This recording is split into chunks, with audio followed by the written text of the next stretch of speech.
ہوں فلاں فلاں آدمی ہے اسے یہ نعمت نہیں ملنی چاہیے تھی، تو اس کا توحید سے کیا تعلق ہے؟ توحید سے یہ تعلق ہے کہ میں سمجھ رہا ہوں کہ مجھے تو پتہ ہے، مجھے علم ہے کہ اسے یہ نعمت نہیں ملنی چاہیے، خدا کو یہ بات سمجھ نہیں آئی ہے، العیاذ باللہ۔ میں خدا سے زیادہ بڑا عالم ہو گیا ہوں یا نہیں؟ اسے یہ نہیں ملنی چاہیے تھی۔ خدا عادل ہے یا میں؟ خدا نے بربنائے عدل دی ہے۔ اسی طرح سے عجب، اسی طرح سے تکبر، اسی طرح سے ریا، ان ساروں کی جڑ اس ایک چیز میں ہے کہ میں خداوند متعال کی توحید پر صحیح اعتقاد نہیں رکھتا ہوں، ایمان نہیں رکھتا ہوں۔ کیوں ایک شخص ریاکاری کرتا ہے؟ چاہے مجلس پڑھنے میں ہو، چاہے ماتم کرنے میں ہو، چاہے نوحہ پڑھنے میں ہو، چاہے نماز پڑھنے میں ہو، چاہے کسی اور عبادت میں ہو۔ کیوں ایک بندہ ریا کرتا ہے؟ مثلا میں اگر آپ کے سامنے ریاکاری کروں تو کیوں؟ میں سمجھوں گا خصوصاً مثلا ایک بندہ ہو جو صاحب قدرت ہو، اس کے سامنے اگر میں ریاکاری کر رہا ہوں تو کیوں؟ میرے ذہن میں ہوگا کہ یہ بندہ مجھے کوئی فائدہ دے سکتا ہے، ایسا ہی ہے نا؟ تو اسے میں امپریس کر لوں تھوڑا سا، اگر یہ امپریس ہو جائے گا تو پھر اس سے مجھے فلاں فائدہ ملے گا، ایسا ہی ہے۔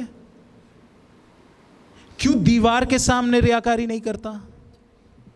کیوں اکیلے میں ہوں تو اپنے ہی موبائل کے سامنے ریاکاری نہیں کرتا ہوں؟ در و دیوار کے سامنے، اس لیے کہ مجھے یقین ہے کہ در و دیوار مجھے کوئی فائدہ نہیں دے سکتی۔ یہ بندہ تو اس نے جا کے 10 اور بندوں کو بتانا تھا کہ فلاں صاحب بڑے اچھے ہیں، لہٰذا اس کے سامنے ریاکاری کر رہا تھا، لیکن دیوار کے بارے میں مجھے یہ یقین ہے کہ یہ مجھے کوئی فائدہ نہیں دے گی، لہٰذا اس کے سامنے میں ریاکاری نہیں کرتا۔ اگر میری توحید مضبوط ہوتی تو مجھے یہ بات سمجھ آ گئی ہوتی کہ نفع اور نقصان دینا فقط خدا کے ہاتھ میں ہے، کسی انسان کے ہاتھ میں نہیں دیا اللہ تعالیٰ نے۔ آپ دعائے عرفہ میں پڑھتے ہیں نا، امام نے کیا فرمایا؟ خدایا جسے تو نے بلند کیا اسے کون گرا سکتا ہے، جسے تو پست کر دے اسے اٹھا کون سکتا ہے؟ تو کس کے ہاتھ میں رکھا اللہ تعالیٰ نے؟ تو ساری مشکل اسی ایک توحید میں ہے۔ بس خدا کیا چاہتا ہے؟ خدا چاہتا ہے یہ میری توحید مضبوط ہو اور اخلاص کے ساتھ ہو۔ میں دنیاوی اٹیچمنٹ سے، دیکھیں میں نہیں کہہ رہا ہوں اسباب مادی نہیں لینے چاہیے، پیاس لگے گی تو پانی ہی پیوں گا نا، بھوک لگے گی تو کھانا ہی کھاؤں گا، کمزوری محسوس کروں گا تو کھانا ہی کھاؤں گا، میں یہ نہیں کہہ رہا ہوں یہ نہیں کرنا ہے، میں یہ کہہ رہا ہوں جس وقت پانی پیوں اس وقت ہماری سب کی یہ توجہ ہونی چاہیے کہ اس پانی کے ذریعے سے خدا پیاس بجھائے گا۔ میں نے عرض کیا تھا شاید امام خمینی نے آغا شہید مطہری کی وفات پر، شہادت پر کیا کہا؟ پہلے کہا انہوں نے کہ اس شہید کا خون اسلام کی نصرت کرے گا، فوراً جملہ بدلا، کہا خدا اس شہید کے خون سے اسلام کی نصرت کرے گا۔ توحید ایک مرتبہ تو خدا کیا کرتا ہے؟ بعض اوقات مجھے اس جگہ پر لے جانے کے لیے ایک جھٹکا لگاتا ہے، جیسے میں نے مثال دی اس بچے کی جو بیمار ہو جائے، اور جب میں نے دیکھا ڈاکٹرز کچھ نہیں کر سکتے تو میں خدا کی طرف گیا۔ اسی کو قرآن نے ذکر کیا ہے 3 جگہوں پر۔ کہاں پر؟ اور امام نے بھی ذکر کیا، امام کے پاس ایک شخص آیا، امام جعفر صادق علیہ السلام کے بارے میں بھی ہے، اور امام علی علیہ السلام کے بارے میں بھی ہے کہ ایک شخص آیا، کہا کیا دلیل ہے آپ کے پاس توحید پہ؟ تو مولا نے کیا جواب دیا؟ مولا نے کہا کبھی ایسا ہوا ہے کہ تم سمندر میں سفر کر رہے ہو اور ایک مرتبہ تم دیکھو کہ کشتی طوفان میں گھر گئی ہے اور کوئی مدد نہیں کر سکتا ہے؟ کہاں ہوا ہے؟ کہا کبھی وہاں محسوس ہوا تھا کہ اب بھی ایک ہے ذات جو مجھے بچا لے گی؟ کہاں محسوس ہوا؟ کہا وہی خدا ہے۔ کیا مطلب؟ جس وقت اس شخص کے تمام تعلقات ٹوٹ گئے، یہ پہلے سوچ رہا تھا کوئی مجھے بچا لے گا، جس وقت اس کے تمام تعلقات ٹوٹے اور اس نے دیکھا کہ ہر چیز کمزور ہے، یہ خالص توحید اور فطرت کی طرف واپس لوٹا، تھوڑی سی دیر کے لیے خلوص سے خدا کو پکارا، خدا نے بچا لیا۔ امن یجیب المضطر اذا دعاہ ویکشف السوء، وہاں یہ نہیں کہا امن یجیب المغموم، امن یجیب المحموم، امن یجیب المحزون، اے محزون کی مدد کرنے والے، محموم کی مدد کرنے والے، مغموم کی مدد کرنے والے، نہیں کہا امن یجیب المضطر، مضطر اسے کہتے ہیں جس کی تمام امیدیں ٹوٹ گئی ہو۔ جب ہر ایک سے نہ مایوس ہوتا ہے، نہ امید ہوتا ہے، مایوس ہو جاتا ہے، تو پھر خداوند متعال اس کی مدد کرتا ہے۔ قرآن نے 3 مقامات پہ ذکر کیا، وَإِذَا رَكِبُوا فِي الْفُلْكِ دَعَوُا اللَّهَ مُخْلِصِينَ لَهُ الدِّينَ فَلَمَّا نَجَّاهُمْ إِلَى الْبَرِّ إِذَا هُمْ مُشْرِكُونَ یا یشرکون۔ فرمایا جس وقت یہ سوار ہوتے ہیں کشتی میں اور اس کے بعد طوفان آتا ہے اور کشتی جو ہے وہ ٹوٹ گئی مثلاً اور کوئی بچانے والا نہیں ہے، تو کیا دعوا اللہ مخلصین، اس وقت خدا کو پکارتے ہیں مخلص، خلوص کے ساتھ۔ تو خدا کیا کرتا ہے؟ فرض کریں ہم اس کیفیت میں ہوں اور آواز دیں خدا کو، تو خدا مدد بھیجے گا، لیکن کیا کرے گا؟ خود آ جائے گا؟ خدا خود تو نہیں آ سکتا ہے، یا کسی انسان کو بھیجے گا یا لکڑی کے تختے کو بھیجے گا۔ جب لکڑی کے تختے سے ہم سہارا لیں گے اور کنارے پر آ جائیں گے تو قرآن کہتا ہے فوراً دوبارہ شرک میں مبتلا ہو جاتے ہیں۔ کیوں؟ کیا کہنا شروع ہو جاتے ہیں؟ جب ڈوب رہے تھے تو خدا کو آواز دے رہے تھے، جب کنارے پہ آئیں گے کیا کہیں؟ آج اگر یہ لکڑی کا تختہ نہ آتا نا تو میں تو گیا تھا۔ بھئی خدا ہی نے تو بھیجا ہے، یہ خدا نے بھیجا تھا، خدا نے خود تو نہیں آنا تھا۔ لیکن چونکہ ہم مادے و مادیات سے بہت زیادہ انس رکھتے ہیں تو نتیجہ یہ نکلتا ہے کہ جیسے ہی بچے ایک مرتبہ پھر یہ سوچا کہ مجھے اس تختے نے بچایا ہے، خدا نے نہیں، خدا نے نہیں، یہ غلط ہے۔ اس کائنات میں ایک باطنی نظام چل رہا ہے۔ ایک درود پڑھ دے محمد و آل محمد۔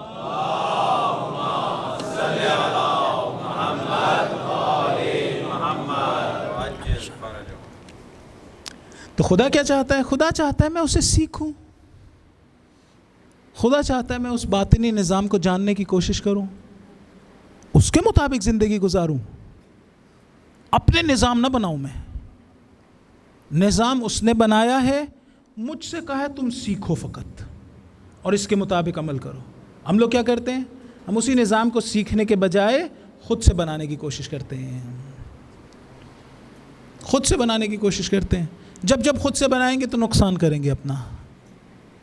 مثلا خدا نے کیا کہا ہے؟ خدا نے کہا ہے یمحق اللہ الربا ویربی الصدقات، خداوند متعال ربا کو مٹا دے گا، ختم، سود، حرام سود جو ہوتا ہے خدا نے کہا میں اسے ختم کر دوں گا، اور صدقے کو میں تربیت دوں گا اور اسے زیادہ کر دوں گا۔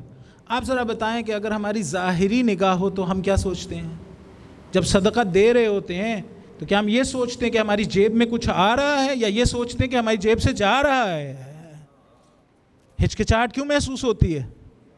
اس لیے کہ ہم سمجھ رہے ہوتے ہیں کہ ہماری جیب سے جا رہا ہے۔ حقیقت میں ایسا نہیں ہے۔ قرآن کہہ رہا ہے نہیں، آپ کو زیادہ کر کے واپس کر رہا ہوں۔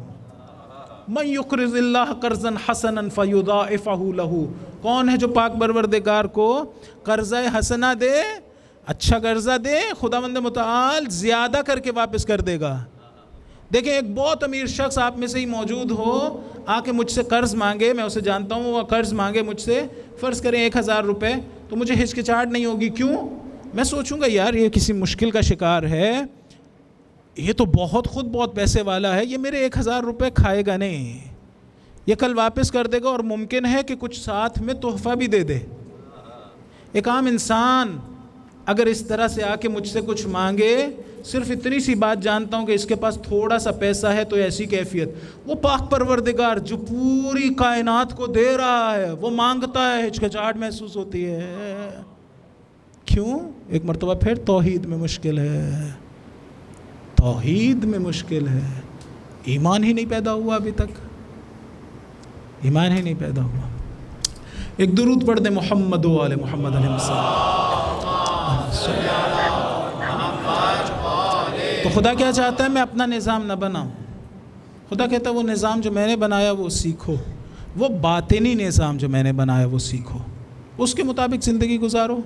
امام حسین علیہ السلام نے فرمایا من حاول امرا بمعصیت اللہ کان اسرع لما یخاف واحذر کان اسرع لما یخاف وافت لما یرجو، اس طرح کے الفاظ ہیں۔ مضمون یہ ہے کہ فرمایا کہ جو بھی معصیت کے ذریعے سے ایک ہدف کو حاصل کرنا چاہتا ہے وہ اس ہدف سے دور ہو جائے گا، وہ نہیں ملے گا، اور اگر معصیت کے ذریعے سے کسی چیز سے بچنا چاہتا ہے تو اب اسی میں گرے گا۔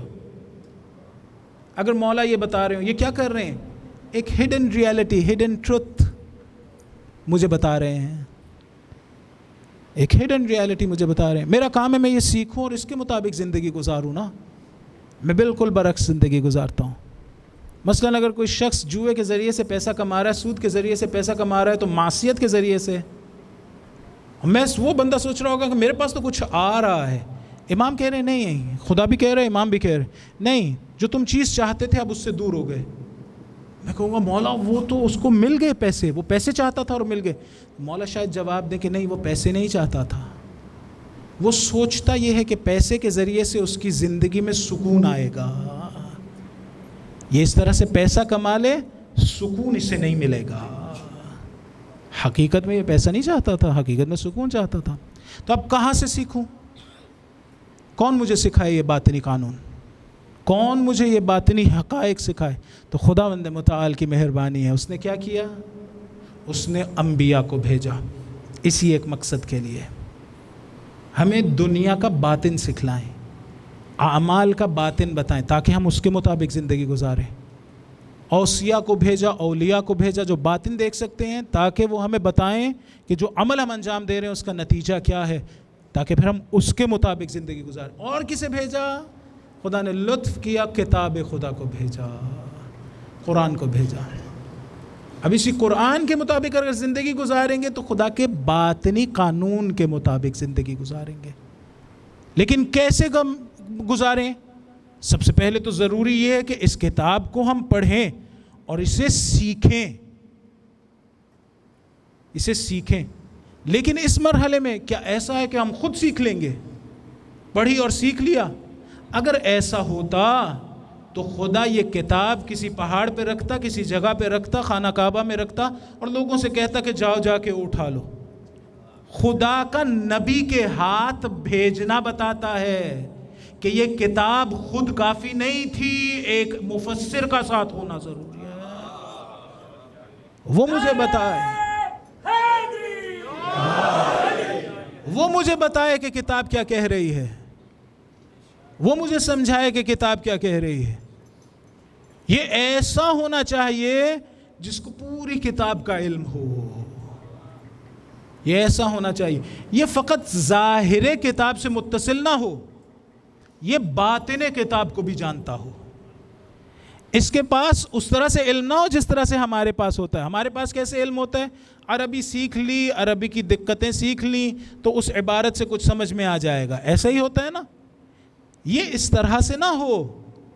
ہر چیز کا ایک ظاہر ہے اور ایک باطن ہے. تو کیسے ممکن ہے کتاب خدا کا ایک ظاہر ہو اور باطن نہ ہو؟ کتاب خدا کا بھی ایک باطن ہے. یہ ایسی ہستی نہ ہو جو ہماری طرف فقط ظاہر سے متصل ہو، یہ ایسی ہستی ہونی چاہیے جس کا تعلق باطن قرآن سے ہو.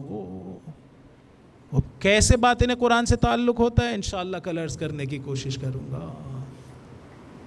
ابھی اتنا توجہ کر لیں، یہ اس قدر شدت سے قرآن سے متصل ہونا چاہیے کہ اس کا سر کاٹ کے نوک نیزہ پر چڑھا دیں، اس کا تعلق قرآن سے ختم نہ ہوتا ہو. ہم ایسے نہیں ہیں. یہ ایسی ہستی ہونی چاہیے کہ نوک نیزہ پر بھی یہ قرآن کی تلاوت کرتی ہو. بالفاظ دیگر یہ ظاہر میں انسان نظر آتا ہو، حقیقت میں قرآن ہو. اس لیے کہ ہم لوگ بشر ہیں، ہمارے سامنے اسی بشری لبادے میں آئے، لیکن اس کی روح کی طرف توجہ کریں تو وہ صدا دیتا ہو ان القرآن الناطق، میں خدا کی بولتی ہوئی کتاب ہوں. لوگوں نے دیکھا کہ امام حسین علیہ السلام کا سر کبھی جناب زینب سے باتیں کرتا ہے، کبھی قرآن سناتا ہے. ایسا تعلق تھا ان کا، قرآن سے نہایت شدت سے تعلق. لیکن انہیں امام حسین علیہ السلام کے بارے میں کہ ایک مرتبہ قرآن کی تلاوت کر رہے تھے، دیکھا جناب زینب تشریف لائی ہیں.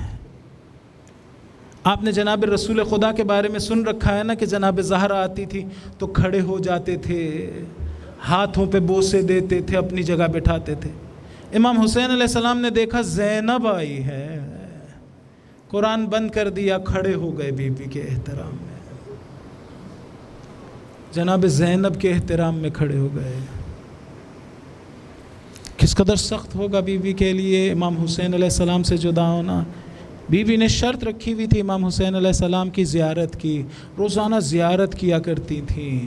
اسی لیے جس وقت جا رہی تھی مدینے سے تو جناب زینب سلام اللہ علیہ بھی ساتھ آ گئیں، کہا جہاں جہاں حسین جائیں گے میں جاؤں گی۔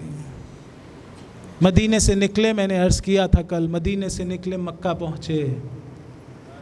پہنچے تو کیا خبر ملی کہ مکہ میں یزید ملعون نے حاجیوں کے بھیس میں تلواروں والے بھیجے ہیں تاکہ امام حسین علیہ السلام کو خانہ کعبہ میں ذبح کیا جائے، شہید کیا جائے۔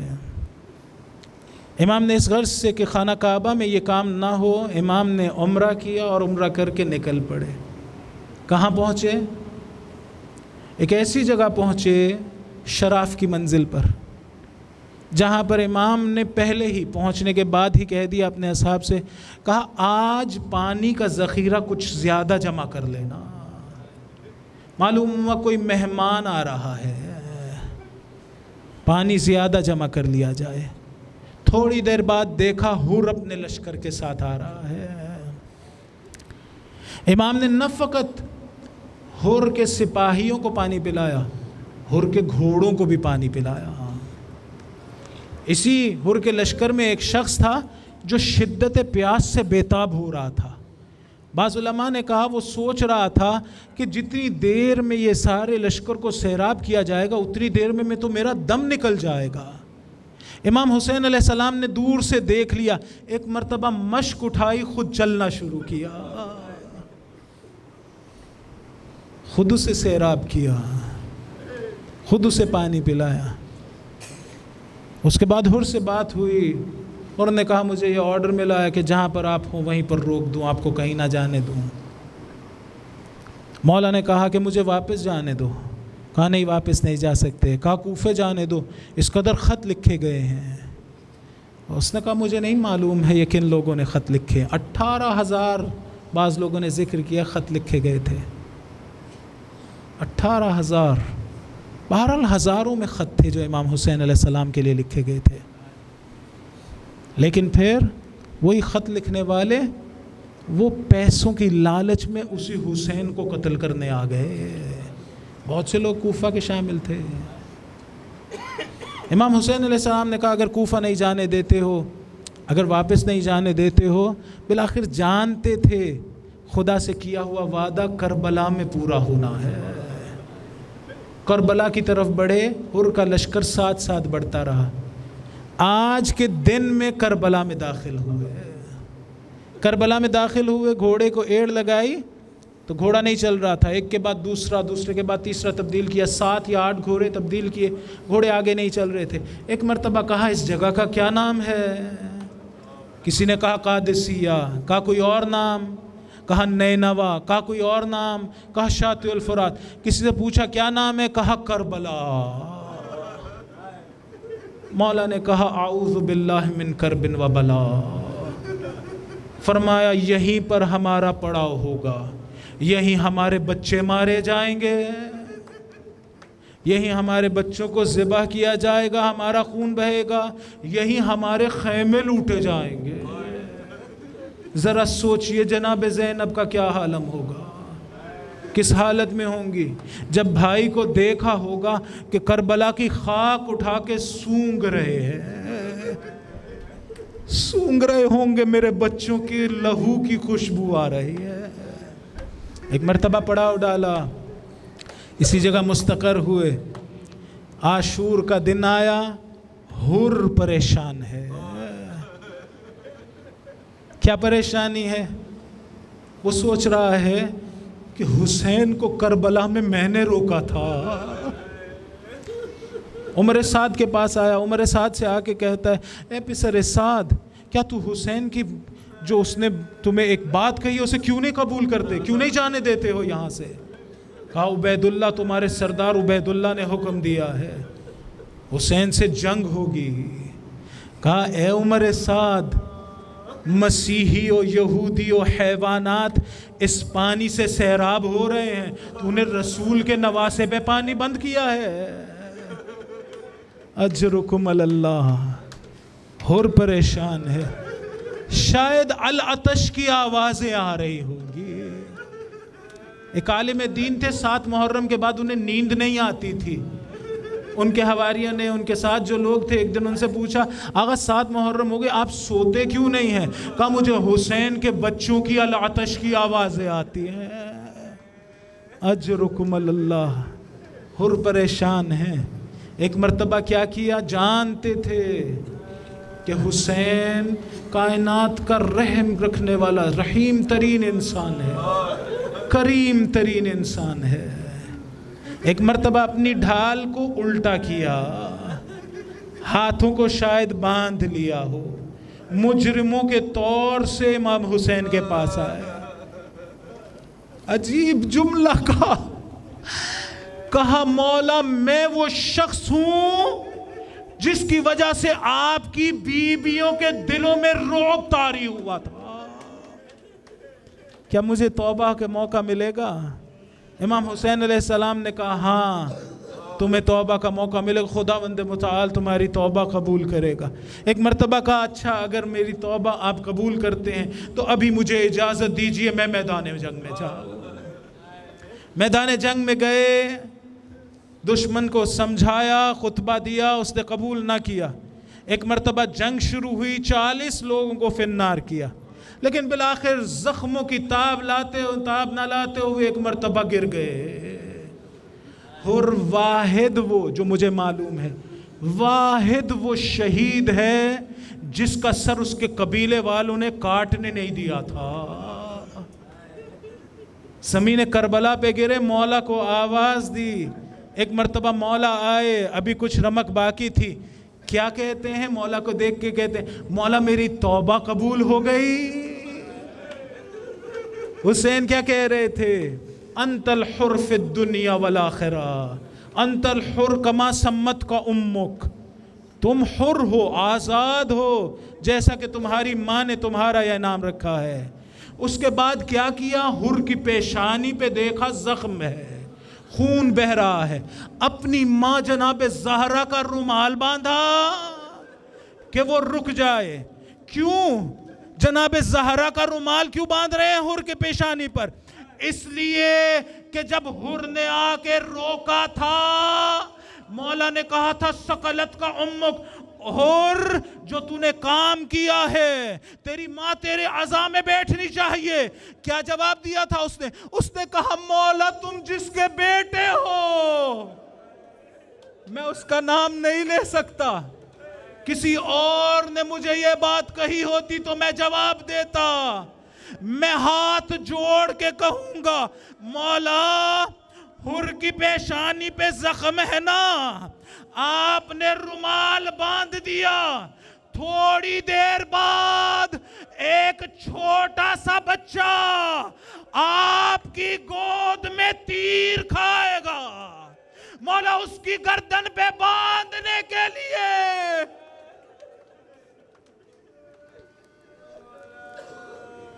وَسَيَعْلَمُ الَّذِينَ ظَلَمُوا أَيَّ مُنْقَلَبٍ يَنقَلِبُونَ۔ ماتم حسین